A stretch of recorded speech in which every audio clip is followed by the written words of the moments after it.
Hi, HRN listeners. We're celebrating our 15th anniversary, and we have a really fun campaign and an ask for you. This 15th anniversary tour is aiming to bring you closer to unique food and music experiences in some of the most exciting cities in America. All the while, we're raising funds to support our work empowering the next generation of food systems storytellers through our fellowship programs. Here's how it works. Donate to HRN and be entered into a raffle in the city of your choice to win a dinner for two at a noteworthy restaurant and tickets for two to a concert at a prominent local venue. We have incredible partners in New York, Los Angeles, Philadelphia, Nashville, Las Vegas, Charleston, Asheville, and Ardmore, Pennsylvania, who have donated a meal for two and two tickets to a concert of the winner's choice. And all donations help fund our fellowship programs, where we're helping to build essential workforce readiness skills and food system storytelling skills. Check out heritageradionetwork.org/15 to donate and enter to win today. That's heritageradionetwork.org/15. Thank you. You're listening to Heritage Radio Network. Since 2009, HRN podcasts have been exploring the wide world of food, beverage, and agriculture. Learn more at heritageradionetwork.org. This episode is brought to you by Roberta's, home of Heritage Radio Network for 10 years. Learn more about Roberta's at robertaspizza.com.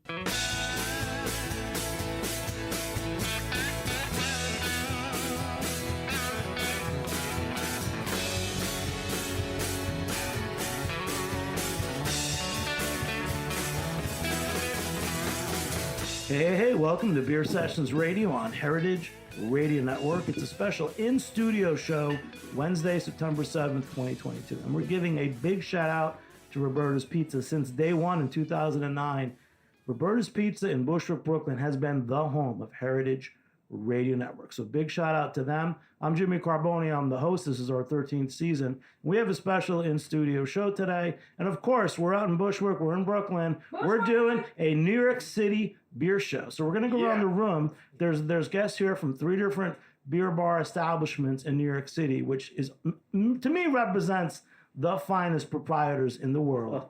Run places in New York City. You have to agree with that. Okay. So let's go around the room. Say your name and where you work. I am Chris Maestro, the co-founder and co-owner of Beer Wax Queens and Beer Wax Brooklyn. It's great to be here. Yahaira Gil Maestro, co-owner of Beer Wax and Beer Wax Queens. All right. Kevin Bradford, co-owner of Harlem Hops. Kim Harris, co-owner of Harlem Hops. Chris Destobier, owner of Beer Witch.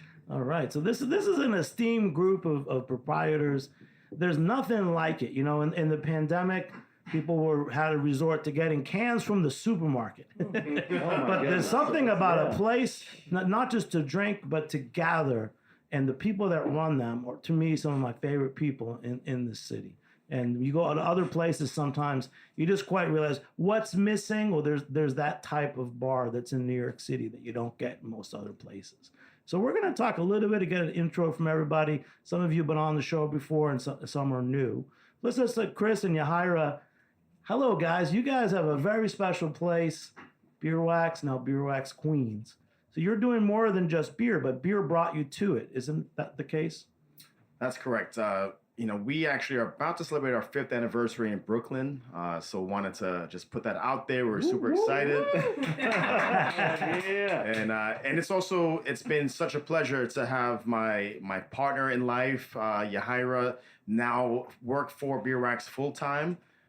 She can say a little bit about that, but she left her job, that was a full-time job, and is now really like my partner in everything right now. Yes. It's exciting to celebrate almost 5 years of our business, just as Chris said. I can remember the early days of us two talking at home and figuring out what our business model would be and where we would be located. And so I appreciate you shouting out Roberta's because we were supposed to be at a location not too far from here, actually. And we just walked by, and I was telling Chris, it's incredible how the universe moves you to the places where you are supposed to be. This was not supposed to be our location, and it's good to go back there and see that space and be like, this doesn't really mean anything anymore. Yeah. So we're excited about approaching 5 years and working together and the new bar and whatever else will come That's in great. the next few Well, years. So happy to have you guys on now. Thank you. Now, Kevin and Kim, give a little intro about how you guys got started. I know we had Kim on a couple years ago, but let's go back. Well, I know that I think Chris, we're about 6 months behind you guys. That's right. So and when you say 5 years, it's what 4? It's 4. It's 4.5, 4 and change for us. But I always tell Chris this story. I'm a school teacher getting into this beer industry, and I just remember I got a Instagram text from Chris, Beer Wax. He's like, "Welcome to the industry," and I was like, "Oh man, that's just." And from that moment on, I was like, this is my dude. This is God. It's been that way. Yeah, Brotherhood and sisterhood. Yeah, since day one, Yep. and so we're and Kim, Stacy, Lee, my partners. Stacy Lee Spratz. Yeah, it makes life. That's right. She's married. Yeah. Oh, that's She's right. married Yeah. now. Oh my goodness. Yeah. Stacy Lee Spratz. Just makes life easier. Makes the business. It's not a lot of just one business on you. I know we can share. Yes. I can do the beer. You can do the numbers. So it's That's right. it's a great partnership. Like you guys. You guys. Are sharing the responsibilities makes it so much easier. But Great. Yeah. And Kim? And like when we started, I guess had the vision for Harlem Hops. I knew what I wanted to do in Harlem specifically. I didn't really know. I didn't want to do beer. I wanted to do great beer, but it was Kevin that was like, "Oh, we have to do New York City craft beer," and I was like, "All right," and like I think and not knowing Kevin, when we started this thing, like I had left a previous partnership, and the day I decided to leave my partnership, the next day I met Kevin. Wow. So talk about kismet and like how the universe works, That's right. and like everything has been moving forward and and never stopped since that day. That day we had to walk across the IB. We had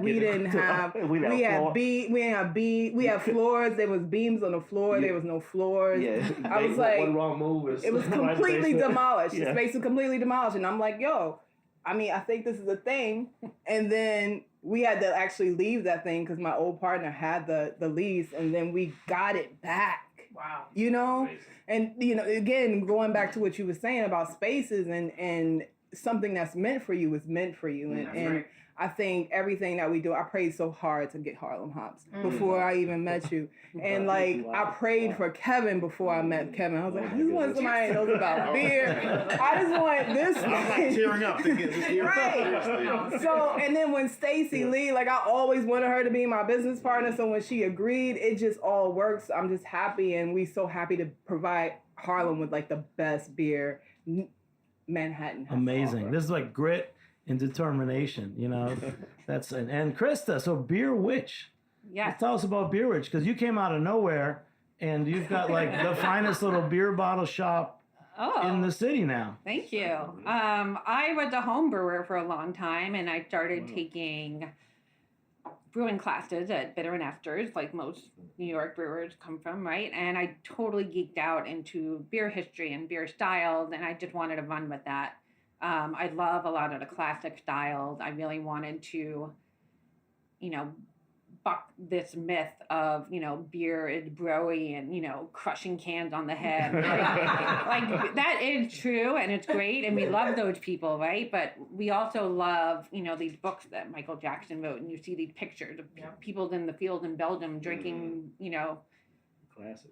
from rods out of these beautiful glassware, like it can be a great experience. And, running with all the beer education thing is definitely something I wanted to do.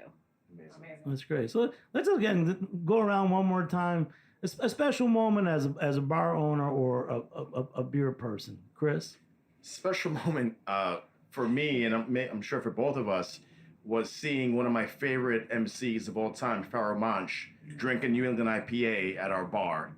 And just seeing him on the other side of the bar, someone that I idolized growing up as a teenager, was my favorite MC for many years. To be there drinking an IPA at Beer Wax was like, just blew my mind. So that's one of my favorite moments ever. I will say that although we were not there to see it in person, we were able to see it on camera. Questlove being at our bar for 2 times now, coming in and really observing the space, taking in our art, tasting our cocktail, chatting with our staff, being there with one of our regulars is a moment where I certainly look at him and realize, like, holy shit, you created a space where even if it wasn't Questlove or Pharaoh Monch, could come in and feel at home. So for me, those are really important. It was me walking in with our kids for the first time when they were only 5 or 4.5, and Chris giving us the tour of what is now our first bar in New York City. That's great. Kevin? Wow. I know you have like 20 stories. But... I would say the first grand opening. I just, like I said, this is the whole industry's new to me, and just to see the bar was packed. There was a line around 2 corners. I'm like, this is crazy. All these people are coming to Harlem Hops. They got to be going to some of the other bars across the street. They're not coming to Harlem Hops. And sure enough, it was like, wow. And that moment I was like, this is serious. Kevin, just tell me something about your couple of your partners, because obviously they got some spark and magic. Well, you know what? We couldn't do this. We couldn't do it singular. It has to be 3 of us. Everyone does what they're good at. I'm getting the beer. Kim is just planning the future. She's like, she's like the mad scientist behind the wheel. Like, okay, this is next step. We're doing this. We're doing that. And Stacey's just a number cruncher, and it's just these ladies are marketing geniuses. Couldn't do it without your clowns. Yeah, I know. And Kim, for you, like, as it all came together, you prayed for this place, you prayed for these partners, but there's still some magic there. Oh, there's a lot of magic there. But like I will say about, Stacey Lee, even though she's not present, she's very much present. And like she'll call you in the middle of the night, like, or send, what is this transaction? What is it? You like, it's 3 o'clock in the morning, sis. Like, what are you doing? Yeah. But she's always on it or watching the cameras, and like how, like, just the 3, like you said, I couldn't do this without these other people. And as much as I like to think, I have some type of magic and I created something, I didn't do anything without my partners. I just had an idea and a name for me, but I do know that I do see a future for us and the growth potential for what it is that we want to do for our community specifically. That's right. And I'm just happy to be on this ride, and I can't wait for the next steps, Yeah. And Kim, the name Harlem Hops, so you had that in mind. Tell us that story, because that is a brilliant name. Oh, so it started, this is in 2012. I went to see one of my best friends in Atlanta. She's a little older than me, and she's always like my mentor, big sister, millionaire. So, I'm right. So she's invited. Boss all around. So I'm sitting at her house, and I'm like, I think I want to do this beer bar in Harlem, and she was like, okay, do it. And I'm like, ching ching, and I'm like, okay. So then I come home, and then I sit at home, and I'm sitting there like, well, what do I name this thing? It's the first thing that came to my head. Wow. And like, just thinking about beer, and I think one of the things that I learned about beer was about the hops. My friend, his family supplied the hops for Budweiser. Wow. And I was like, oh, that's how you make money. You understand, in beer. So now I'm like, had the relation to how do you make money in beer? How do you, and that's where I got that name. And then I was like, Harlem Hops, let's make it make sense. Yeah. And if you don't know what hops are, well, let me teach you, Exactly. So that's pretty much how it worked. Wow, that's a great intro. And Chris, the Beer Witch, again, being a great bottle shop with your name. You didn't work in beer before. Your little journey to having a great beer shop. It was a long time of me working in both corporate and, trying to break my way in through beer. It's not like you can just say, oh, I'm going to work in beer, like you need experience, you need to know people. So I did both for a long time. I had, 2 or 3 jobs doing a lot of side hustle work, just trying to get in, get some experience, learn from the ground up.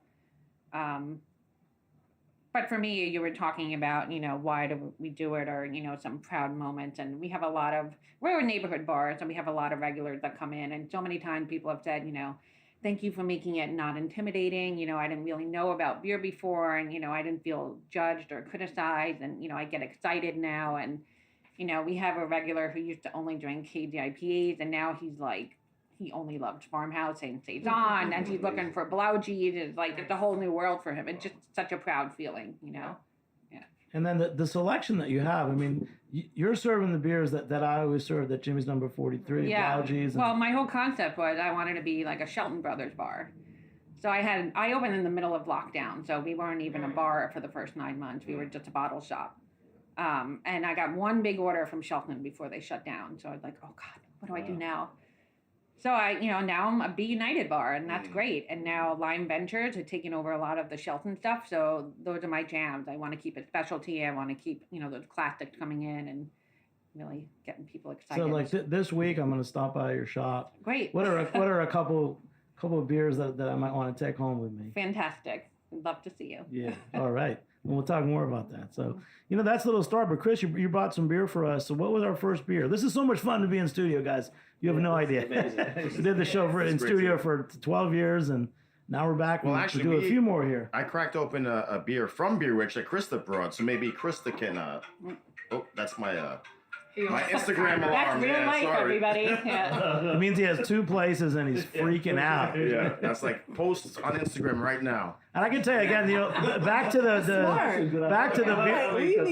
beer bar, owners is like another guy, Kyle from the Baroness in Queens, was going to come on, but on Monday he says, you know what, I have a contractor coming, and I can't leave. And that happens a lot. When we first were booking the show, that came up more often than not. Someone had a health inspection or something going on, and they just could not literally leave their establishment. And I remember, many of us put in the 10, 12-hour days because there's just so much to do, and you really want to take care of your business. So what was the beer that we had first, Krista? I don't know. I didn't see what bottle you ordered. It's a Tire, the extra. From Valdia Tire. And tell us a little bit about that, because that's a Shelton Brothers beer, but for a lot of the new generation, under Lime Ventures. They don't know it. They only know the American beers now. Who does? A lot of the customers. Oh, yeah. And that one, I always, when I buy beer, I have my fridges organized by style. So I originally brought that one to put in the session fridge because it was like 4-5. That one happened to be 5-5. So they do different batches, it changes over time. But beautiful, low ABV, Belgian style. It's got the beautiful bitter hops that only French Belgian beers have. It's so good. Yeah. Yeah. Well, tell us more about the flavors of that, because I had it, and I know this beer, but it perked up my mouth, and I'm like, this is the only beer I want to drink tonight. Right. And that's why I love beer, because in the journey of like quality beer and working with good importers and brewers. Right, and I have always found a beer like that. So more about the brewery that clearly makes their own yeast. It's almost like when you drink it so often and you have their beer, they almost have the yeast almost has a distinctive identification. You'd be like, oh, this is totally Tire, right? Like I know it. Yeah. Yeah, and how about more about your education as a beer person, because you know about yeast, you know about flavors. Certified Cicerone, suddenly studying for my advanced. Just haven't had the time. You go, girl. I just always want to keep learning. And, for me, I'm doing this alone. I really just want the respect of the people in the beer community. And, you have it. Yeah. Well, thank you. I don't know. Like, we're all beer bars. We're not breweries, it's a different, yeah. Well, I think one advantage you have as a beer bar is that you can pick the best. There is, to me, I've always said the breweries are great, but I don't want to go and drink at one brewery all the time. Yeah, I think beer bars are more fun. The inventory changes more often. We have more variety, And just to comment, one thing I love that you're doing, I went to your place, last week. Awesome. And I want to just go through the city and visit all the craft beer bars and just see what's happening in their establishment. But I love how you have the breakdown of each each beer. You have like a breakdown of each beer, so it lets the customer know. Oh, this has this hops. This is this type. Right. This has, and that's amazing. Or that's so often, yeah. we just put on a menu with wit Yeah. beer, and you Yeah. can't assume that Everyone a knows. customer That's knows right. what a Yeah. wit beer Yeah. is, Yes. and that's Yes. okay. Like you just have to break it down for them, and then Educate. they feel more empowered, and then they feel like they learned something too, and then That's they right. take that knowledge with them to other breweries and bars. Yes, that's a great thing. And then, how do you display your bottles? Like you mentioned that some Yeah. places have these weird mirrors. Like I want to read. I always want to read more about the beer. Yeah, well, I'm visually impaired, so I go to a lot of these breweries and bars, and a lot of them be like, "Oh, we just wrote the menu on the mirror," and I'm like, "Oh my god, I can't read that." Do you have anything else? Anything printed I could read? No. Oh, do you update beer menus? No, we don't really do that. Okay, so I'm totally dependent on you telling me what to drink, which is fine. Sure, let's go there. And But on the handwrite, you can't read the handwrite. But no, we all have phones, phones, right? Like, just to give people an opportunity to zoom in and, read what they want to drink. I mean, half the time you can't even find the ABV at some of these bars, I'm like, oh, this is 11%. I wasn't ready for that. Yeah. Oh, yeah. And you might want the barrel aged version. Yeah. But I'm like, Right. I want the 4.5% Thierry's. Yeah. Thank you. And Chris, what about you? So how are you guys representing your beers? How do we represent our beers in what way? Yeah, when I'm a customer, when I walk in, just like the experience of going in there. I mean, you have so much to offer, but the actual beers, how do I know what you have? Well, I mean, we're definitely using Untapped as our way.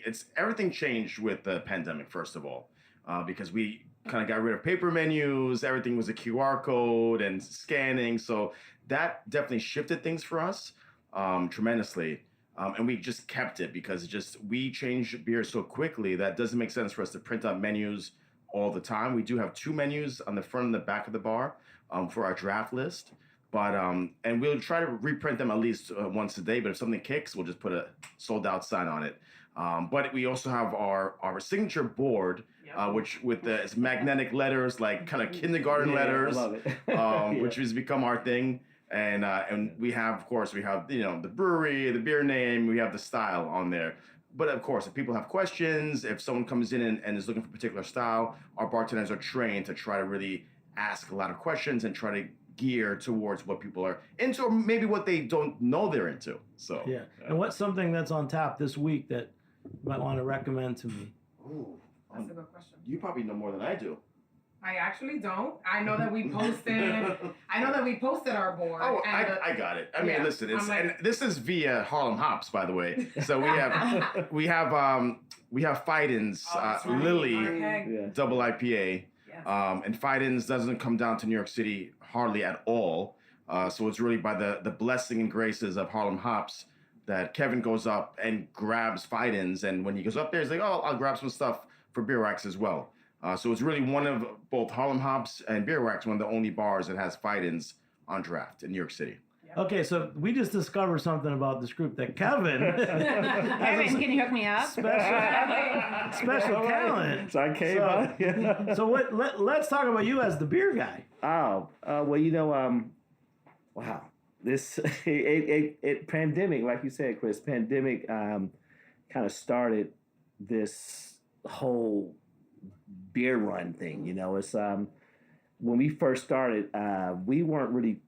I don't think we were really taken seriously as being a beer bar. We would from the distributors, we would find out about certain beers later. I said, why does this bar have Monkish on, and how come we didn't get offered Monkish or Hill Farmstead? And I don't think we weren't really taken serious. So And we were in Harlem. Yeah. Distributors weren't coming to Harlem at the time. They weren't really coming uptown at that's the right. time. Yeah, you're right there. And when we first met, Kevin and I, that's how we connected, is going to all the breweries in the state and meeting the owners and building those relationships before we even opened. So that definitely helped. And then Kevin continued those missions once we opened the bar. And that was just what he did regularly. Yes, You know what I and, mean? Before we even got a bar. Yeah, like we're drinking at Drowned Lands. You know, we were actually visiting Drowned Lands before they opened. Drowned Lands is a old prison. It's old back in the 20s. You know, so they renovated this place. It's beautiful, beautiful spot. And just like, you know, I think that's probably one of the most important things in this business is just building relationships. Just building a relationship with these breweries. A lot of breweries that we deal with are not in the distribution chain. During the pandemic, the beginning of the pandemic, one of our customers came to us and said, "We can get this same beer at Whole Foods for cheaper." And I was like, "Oh, you can? You can?" I said, "Well, you know what? Come back next week. Cheers. Come back next week. We'll have some for you guys. You know, so going to Overcreek, going to Fidens, going up to Tin Barn, female-owned brewery, owner and the CEO of the brewery. You know, two villains who are now never dead brewing. So just a lot of, you know, smaller breweries that are not in the distribution chain. So that's kind of like what we kind of focus. I want to just interject for a moment. Yes. I appreciate what Kevin is describing, because Chris tends to be really humble about owning a craft beer bar in New York City, and now two, and we would visit similar, if not the same establishments, and I'm like, does anybody know that we're here? We should identify ourselves as purchasers and people that love their beer, and we want to share it, obviously, with our customers, but also like we are consumers ourselves as individuals. And so what I appreciate about this relationship and partnership that you've created between Harlem Hops and Beer Wax is that it creates an opportunity for two distinct neighborhoods, two POC-owned businesses to say, like, we want dope shit too. And we deserve to have these incredible beers that don't come to Harlem. They definitely probably would come to Prospect Heights. Maybe not Beer Wax, though. We've had neighboring bars that get stuff before we did. Yes. And so we're not going to blow up the spot, but we know. But it's the truth. It's the truth that this creates an opportunity. You have beer that I can't get and vice versa. Yeah. Right. Yeah. Right. But it's as a result of these relationships that we need to learn from, right? Like, I think you're describing a really smart way to put your name and face and brand at the forefront that we've learned from tremendously. I'm, now that I'm in full time, I'm like, do you know so-and-so? Do they know that you're coming? You should text them. Yes, it's their day off, but we all get texts on our day off, like you said, right? Mm-hmm. We get texts at all random hours. So anyway, I appreciate what Kevin is doing, and I think it's really important as a lesson in terms of like craft beer bars in New York City to be able to access beers that are not intended necessarily for our market. Yeah. So Kevin, did you bring the Drowned Lands? No, actually, Chris, this is Drowned Lands and the Seed. So actually, Chris, you have this. Yeah.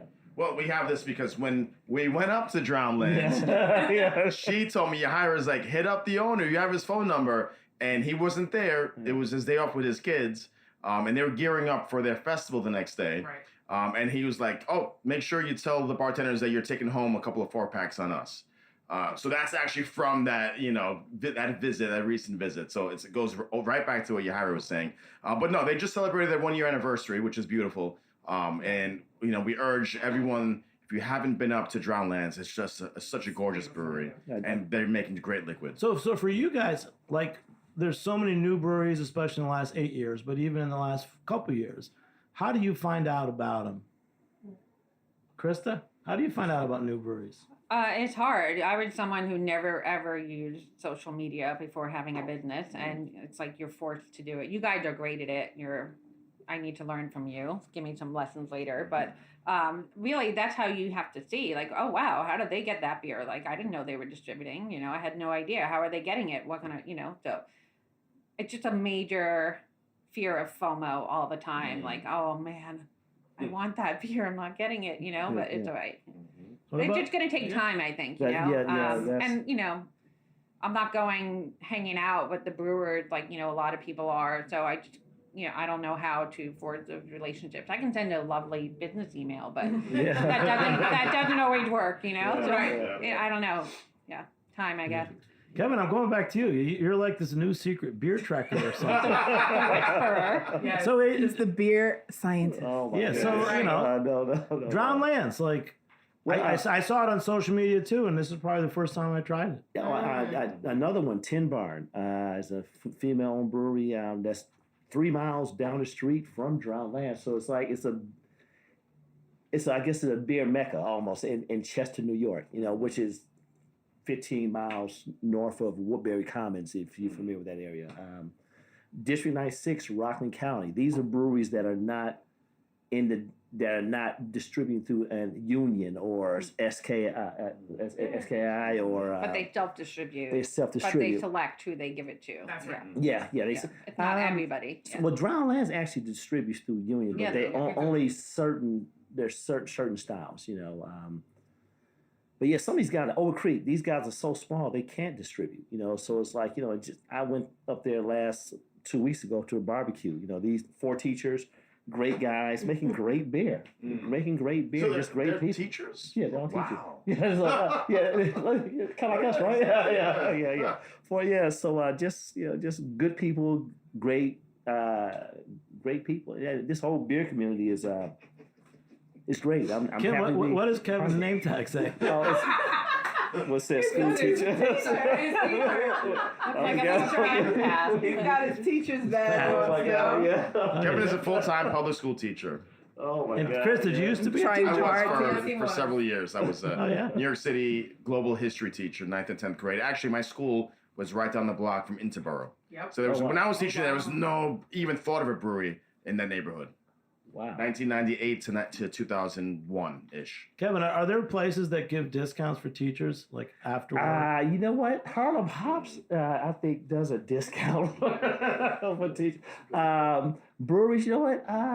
Teachers should be your great audience because they get out Yeah. around, what time do you get out? 3 o'clock, 4 o'clock? Well, you know what? I actually left early to be here. This is the first day of school, so the kids are really coming in tomorrow. So I'm able to, tell the principal, I'm leaving a half an hour early. I'm doing a podcast, So It's education. Yeah. Well, Kim, for you, so we kind of know the vibe of Beer Wax. I don't want to take it for granted, but the music's a big part of it, but there's certainly an identity. And we've talked to Chris about being inspired by Japanese record bars and things that sometimes seem obvious. And I think that's why Beer Wax has been so interesting because, yeah, it has good beer, but it's on its own. It's standalone, a unique place. But tell us about Harlem Hops and how that works. You have beer, but you probably have other things. What's the core of Harlem Hops, like the experience that you would say this is what Harlem Hops is about? I feel like Harlem Hops is like it's like Cheers. We like to call it Cheers. It's one of the things that I appreciate. The most memorable moments for me coming to the bar is when I see all of our regulars there at the same time, and now that they've become family, like that's just exactly what we wanted. You know what I'm saying? It's like you curate, you have an idea of what you want to curate, and then when you see it and you see the enthusiasm of them and just wanting to be there and like experiencing everything with you. But when you come in, it's just like a warm, welcoming feeling. Like we all have Southern ties. So it's that Southern hospitality that is very refreshing for people that come to Harlem House because they're not used to it. They're used to being treated like, shit in New York. So you come, it's like you come home and people are like, hey, and everybody, even the customers are like, hey, and everybody chips in. And that's what I appreciate, that feeling, and everybody that comes there feels welcome, and it's a clean lines, just copper and concrete, like the pyramids. I just went to Egypt. Wow. So I had an opportunity to see where they had excavated like all 40, the first mass production brewery ever. You understand? So they had these 40 big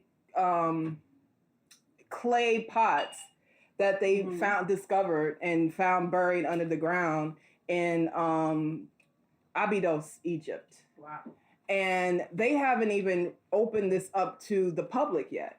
So I saw an article and I knew I was going to Egypt. So when I got there, I'm asking everybody about where this place is, and everybody's like, I don't know. So then when I got to Abydos, that's when they were like, oh, let's get you security. Let's call the inspector. Let's get things moving. And I went out and got a chance to see this rich piece of history that kind of, full circle for me, because since I started in this beer industry, I wanted to understand why I had an affinity to beer, being a Black woman especially, and to learn that beer was made not only by women, but started in Africa.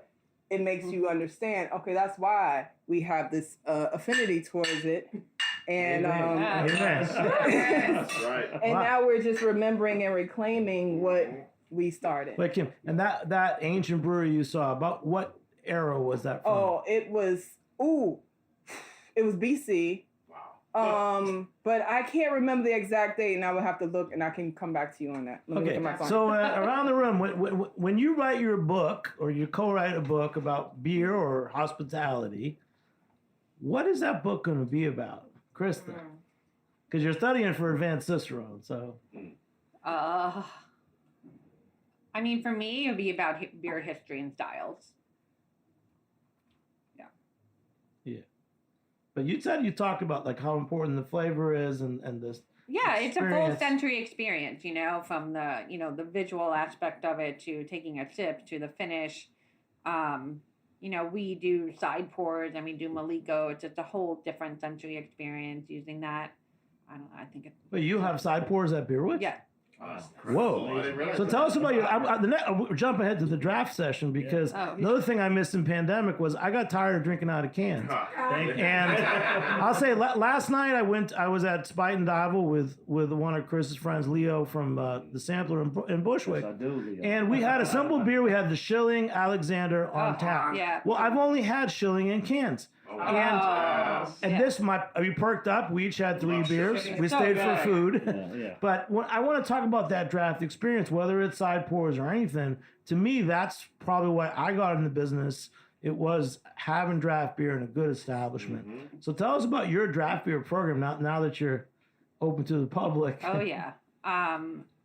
We have 2 Lucra faucets. We use them for mainly lagered, but I also put a lot of English styles up there. It really does change the mouthfeel and the perception and the aroma. And again, it's educating customers. A lot of Americans think, a lot of foam is bad. And oh no, foam is good. Foam is flavor. Foam is aroma. We love selling that. That's great. What about you, Chris? Draft beer versus cans, or... I'm not even sure. What are you mostly serving these days? Mostly draft. And, we go through, I actually was talking to Kevin about this. We go through sometimes 2 to 3 half kegs of Pilsner, various, whether it's Czech or sometimes Italian, German Pils, a week. So we have to stop. Half barrels? Yeah, we go through a lot of Pils and a lot of Pilsners in general. Yeah. So, and it's, folks come by. We're blessed to have open streets. So we have, really good traffic when the weather's nice, anytime between, really Easter and Thanksgiving, they close the street, and folks really just want to have something, light and crispy and sometimes take it with them to go. Yep. So that's really what's been selling a lot for us in terms of draft. And what would your book be? Oof, I have a bunch of, we mentioned Michael Jackson earlier, and I have a bunch of his books, and shout out to Garrett Oliver for doing what he's doing and the foundation. Michael Jackson Foundation. Seriously, it's incredible, and he just recently posted all the recipients of their awards recently. So, it would do something along the lines of a Michael Jackson book, very visual, highlighting a lot of the best beers around the world. What about your record collection? I mean, I didn't want to mention that. You have to put that in there. You have to. Yeah. I mean, that may or may not be a separate book, but I have an idea of brewing, no pun intended, of a book regarding records and record collecting. But it's just about time. Like, when do I ever find time to write a book? But maybe one day. Maybe it's a photo book of all the albums. Right. Well, you're onto something, Jimmy. Oh yeah. and then Kevin and Kim, what would we can talk about books all day. What would your book be? Well, this is easy because we're actually working on it. I had a feeling because you went to Egypt. But it would be basically our tagline: beer, booze, bites, and beats. It would be about beer, the history of beer, and everything as it pertains to African history, spirits as it pertains to African history, the origins of all these things, the food, the bites, select bites. A lot of the bites that we have we have bites in Harlem Hops with African spices. Caribbean spices is just a diaspora. Like we have jerk chicken sausage, So we kind of incorporate what is traditional to us and the diaspora into what, it's been historically the Europeans have attached and trying to merge the two worlds together. But yeah, and then the beats, we love a good playlist at Harlem Hop. So yeah, we love the music aspect as well. I want to add to that also. You mentioned our t-shirts. The t-shirts, yeah. I forgot I was wearing it. You mentioned the smoky. It doesn't say boobs. I'm glad you said that though. But a couple of beers we have on tap right now. We have one beer that was brewed by Robin over at Wild East. Oh, it's so good. Yeah, amazing. That's a jerk. So great. Smoked and the jerk spice. Amazing. Fantastic. So and that's one thing we strive for. We want to get a lot of beers on tap that's beers by women, beers of people of color. So, and as you say, you don't want to just get head guys crushing the head, but it's other folks out there that are brewing good beer. You mentioned Garrett Oliver, one of our regulars. Sean came over with an idea for the Garrett Oliver collab. And got the Harlem Hopes. Yes. I'm going to get that. It was one of our regulars. And he was like, why don't you guys reach out to Uncle Nearest, talk to Garrett Oliver, why don't you guys, and Kim, you were like, you know what, Sean, that's a great idea. And sure enough, the porter, the Uncle Nearest Barry's porter is delicious, It's amazing. Yeah. And did you guys go and make it with him at Brooklyn Brewery, or what was the process? We didn't get an opportunity to go there because it was still during COVID. And it happened all so fast. It was just like, I don't know how that happened. Yeah, I reached out to Uncle Nearest and I was like, hey guys, can we get some of your barrels? And they were like, okay. And then the next thing I know, it was like, I thought we was gonna have to pay for shipping. I thought, and the next thing I know, Gary was like, okay, we got the barrels. And I was like, oh, that worked? And then it's just like, it's amazing to me, especially about this beer community, how you could just say, I have this idea, and then it just happens. Yes. And you're like, wow, I love that. That feeds my soul and my spirit because I love creating. I'm a producer. I like creating things. So this is definitely I love it. But yeah, Garrett, but we told him exactly what we wanted. You know what I mean? And for him to be able to nail it, and it just came out. It was miraculous. Genius. Yes. Hold on one second. We're going to take a short break. We'll be back in 1 minute on Beer Sessions Radio. All right. This episode is brought to you by Roberta's, home of Heritage Radio Network for 10 years. Roberta's was founded in Bushwick in 2008 and has become one of the most iconic restaurants in the country. HRN made its home inside of Roberta's in 2009, and together they have become part of the DIY fabric of the neighborhood. Roberta's, the pizza restaurant, is open for lunch and dinner 7 days a week and serves much more than just the famous wood-fired pizzas. Their team dreams up new salads, pastas, and sandwiches on the regular. Roberta's Tiki Bar is alive and well in the back garden, serving up frozen drinks in the summer and hot toddies in the winter. Stop by the bakery and takeout spot next door for fresh breads, sticky buns, and pizzas to go. And of course, there's the 2 Michelin-starred Blanca tucked away in the garden for truly daring diners. But Roberta's also extends beyond Bushwick, with multiple locations in New York City and now in Los Angeles. You can also find their frozen pies in grocery stores around the country. The spirit of Roberta's, like Heritage Radio Network, is everywhere. Here's to many more years of pizza-powered radio. Learn more about Roberta's at robertaspizza.com. Hey, welcome back to Beer Sessions Radio on Heritage Radio Network. Hey, we're in studio at Roberta's Pizza in Bushwick. This is our 13th season. It's September of 2022. We've got a great show, and don't forget, reach out and support us at heritageradionetwork.org/donate. Become a member, and there's over 30 shows going on. Food, farming, cocktails, and beer on heritageradionetwork.org. So Kim and Kevin from Harlem Hops, you're making something with Garrett Oliver. Tell us what the beer is. The first session, we were just finishing that up. But so what's the beer? It's a porter, and that was actually Garrett's idea. Well, we had talked about doing a stout. Garrett was like, let's stick to a porter. It's a little more traditional. I think it's a little smoother. So, drinkable. Garrett, yeah, Lower ABV. You were the OG in this game, so let's do that.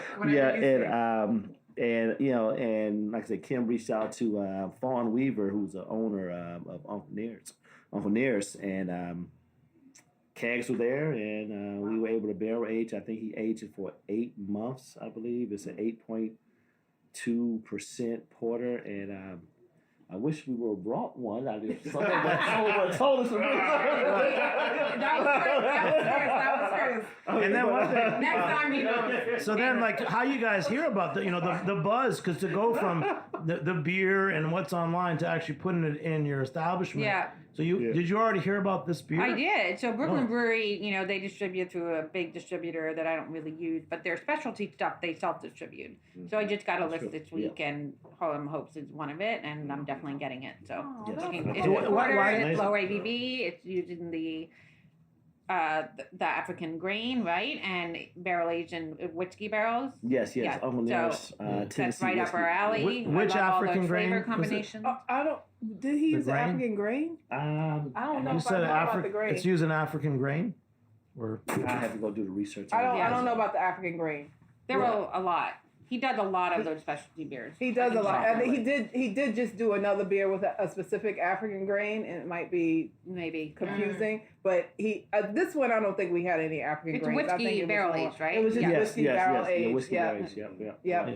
But back to Krista. I mean, still, like, of the people sourcing and selling beer, whenever I see what you have, I'm like, that's my go-to place. Right. Well, that's what I want, because there's not 20 kegs of this. There's, 2 or 3. So I'm like, I definitely want that. I'm surprised they have that. And how many people are going to get to taste that? You know, and yeah, it's the perfect ABV too. It's very approachable. Delicious. Yeah. So we got 3 books. We got There's a lot.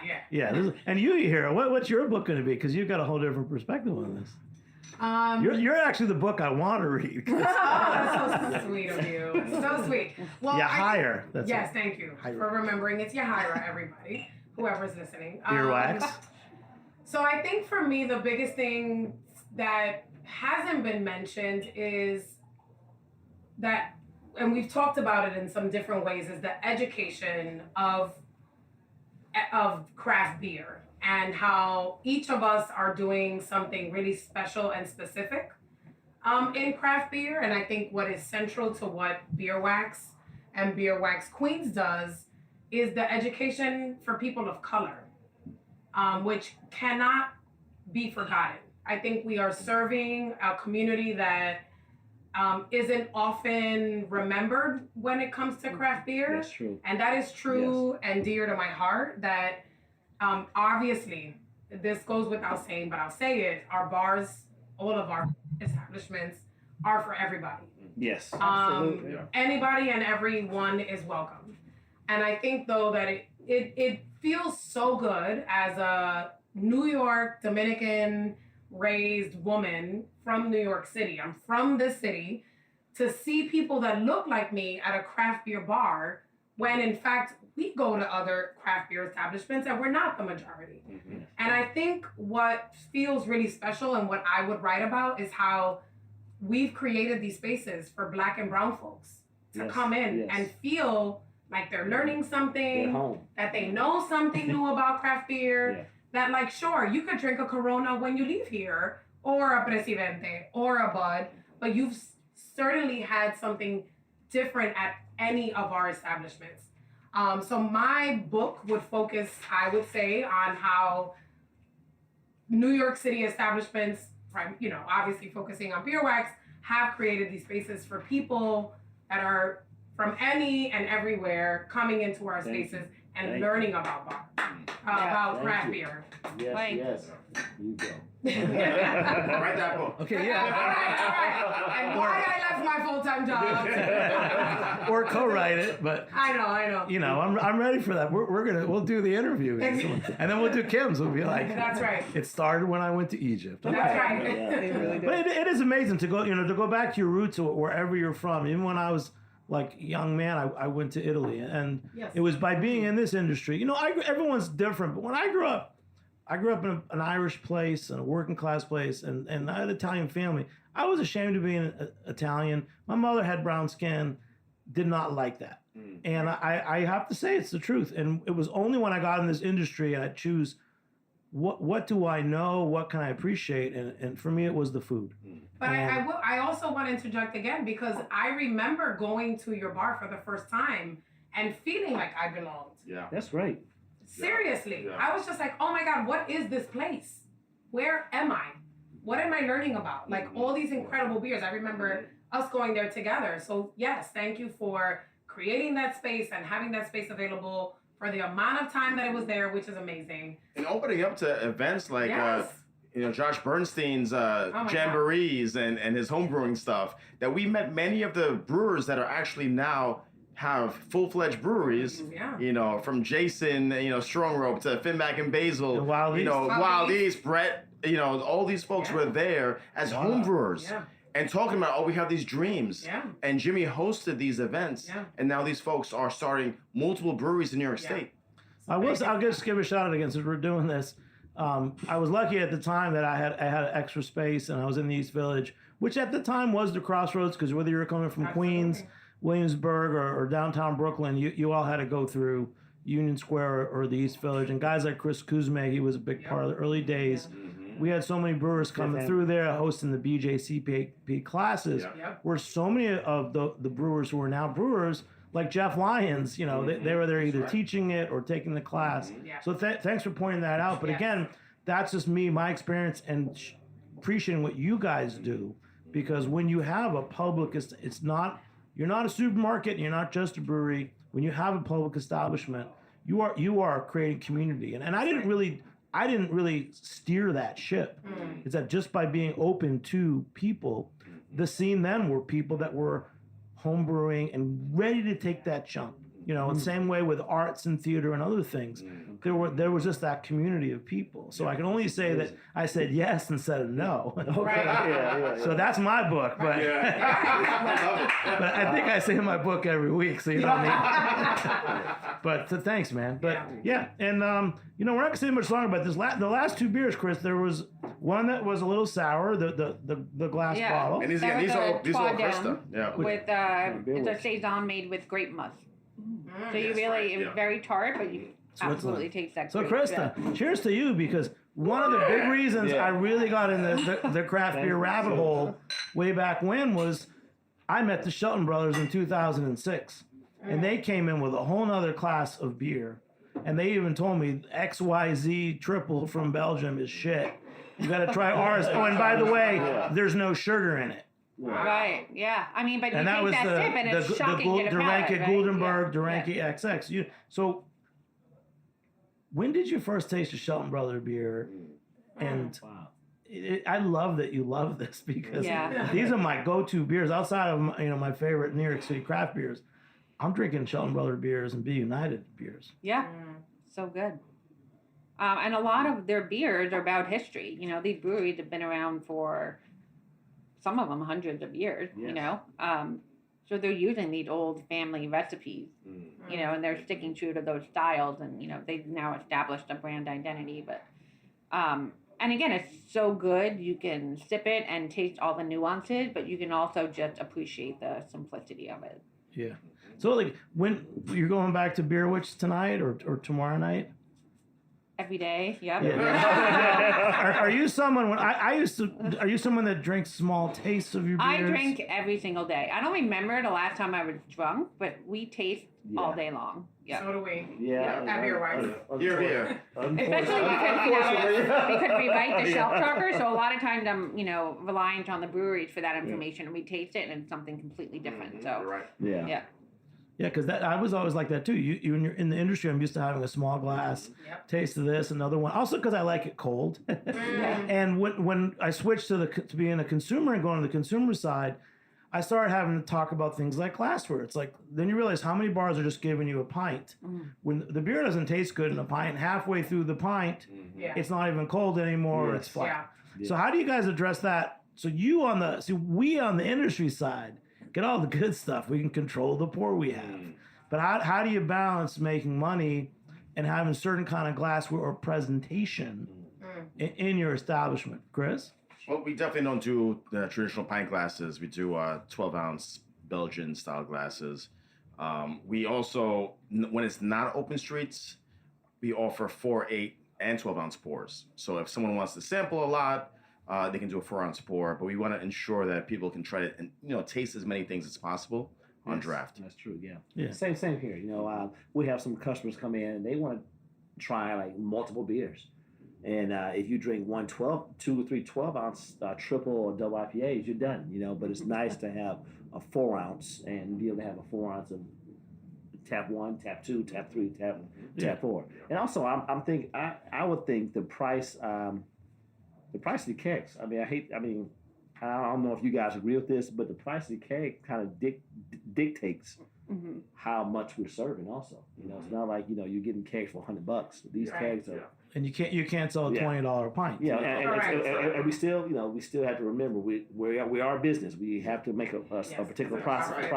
So. And what's the price point now? I remember one time my regular pints were $7, and I had imperial pint for $8. This was 8 years ago. That's like a 5-ounce pour now. One time I went up. I think 8 years ago I went up to put my regular pints at $8 because I was getting the good stuff. Barrier, other half. Oh yeah. And someone I can say it's Ann Riley, who now runs the New York City Brewers Guild. She posted on her Twitter. She says, I don't know, I went into Jimmy's number 43 and they had $8 pints. Yeah. So what about you, Krista? Because do you do more sampling? What's your glass and pour size? We don't do any samples at all, which is a little controversial, but that's why we have small pour sizes, We want you to taste as many different beer styles as possible. And in our case, we have a lot of specialty kegs that are actually like $22, sometimes $24 for a 12-ounce pour. So it's like we're not going to offer that, So we purposely offer small pours so that you can taste something with specialty. Yes. And what kind of glassware do you use? We just use tapered wine glass. We have 5, 8, 12-ounce markets. For lagers, we use the dimple mugs. Yeah. When I was at Spite and Dival last night, they had these little. I'm really. Does anyone of you know the science of the thickness of glass? Okay, well, we got to do a glass show. The thickness. So actually, technically, a finer glass that's thinner keeps your beer colder because the temperature of the beer goes into the glass. So if you have a thick shaker American pint glass, it's actually drawing coldness out into the glass. That's actually so. Some of the German, those nice German kind of 10, 20 ounce beers. The thinner glass actually will keep your glass cooler. You guys didn't know that? No, because I would think the opposite, that your hand would warm up a thinner glass so the beer or whatever liquid would get warmer quicker. So it's funny that it's counterintuitive. Yeah, we've done shows that over the years, and I don't know the science. I just know that it makes a lot of sense. Well, especially if you're knocking American pints, which again, it's hard to. They're affordable and everything. I used to try to just get wine glasses, or at one point, like all the Belgian breweries had goblets, and we were trying to put as many beers in goblets as we could. But you're also at the mercy of. At one point, suppliers were giving you glasses, and I think that, so there's been a lot of changes on your end because honestly. Can you really? You're not going to go and buy an expensive glass that it might walk, but more likely it's going to break. Yeah. We buy expensive glasses and they walk and break. I have a monthly tally. When do I need to be ordered? It's expensive. Yeah. But we stay away from. We don't advertise other What is it? Those major brands, it's more branded glass. Harlem Hops. Yeah, we just yeah. Oh, you have You're not gonna see a Heineken. You have glass at logos Harlem on your Hops. Well, we glasses? actually went away from the logos on the tulip glasses, but we still have logos on. No, we have logos on the tulip. We have logos On Tico glasses. But they disappear. The glasses that are not branded, those stick around for a while. Yeah. So just. This has been a great show. We can go on and on. We're going to do the last question or comment. I know each of you has something to say. I know Yahira has a lot to say. So let's start with you. Always. So, okay, we're you guys running two bars now. What's the favorite part of your places besides how hard you guys have to work? Mine or what everybody else? For you. You're here in the room. I love that. And I mentioned this before, I love that majority owners are people of color in craft beer. I love that we have paid attention to the aesthetic and the feeling at each of our spaces. And as different as they both are, they should feel like home or familiar to you in some space, in any one of the spaces. I love that one of them is in Brooklyn. I'm from Bushwick. One of them is in Queens, which is bordered to where I grew up in Bushwick. Okay. So that is incredible to be able to walk. I used to walk down Myrtle Ave and see what used to be a movie theater, and now it's our business. Wow. Yeah, exactly. That's amazing. Yeah.